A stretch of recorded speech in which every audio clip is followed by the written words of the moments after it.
Hello everyone! আবার চলে এসেছি তোমাদের কাছে একটা নতুন রেসিপি নিয়ে। আজ আমি করব চিলি পনির। পনিরগুলোকে আমি কেটে রাখলাম টুকরো, টুকরো করে।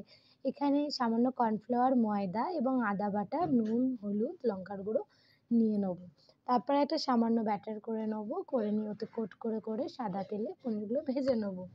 পনিরগুলো ভাজা হয়ে গেলে তুলে নেব। দেখো সাইডে আমি ক্যাপসিকাম কেটে রেখেছি এবং চিলি পনিরের জন্য একটা সস তৈরি করে রাখবো। টমেটো সস, সোয়া সস এবং চিলি সস। আর একটা গোটা পাতিলেবুর হাফ লেবু নিয়ে আমি সেটা রস বার করে সস করে রাখলাম। দেখো ক্যাপসিকামগুলো দিয়ে দিলাম, সামান্য নুন, হলুদ দিয়ে নাড়াচাড়া করব এবং একটু ঢাকা দিয়ে রাখবো যাতে একটু মজে যায়।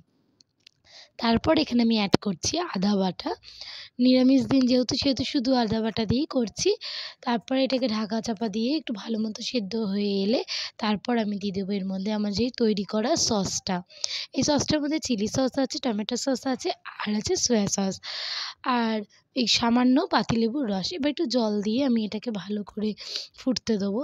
ভালো করে ফুটে এলে তাকে দেখে নেবো ক্যাপসিকামটা সেদ্ধ হয়েছে কিনা। তো ক্যাপসিকামটা সেদ্ধ হয়ে গেলে পরিমাণ মতো জল দিয়ে দেবো, তোমার যার যেরকম লাগবে। পাতলা ঝোলটা কমাতে বাটিতে কর্নফ্লাওয়ার গুলে রেখে সেটাকে দিয়ে দেবো এবং যে ভাজা পনিরগুলো ছিল সেগুলো দিয়ে দিলাম। দেখো চিলি পনির অনেকটা তৈরি।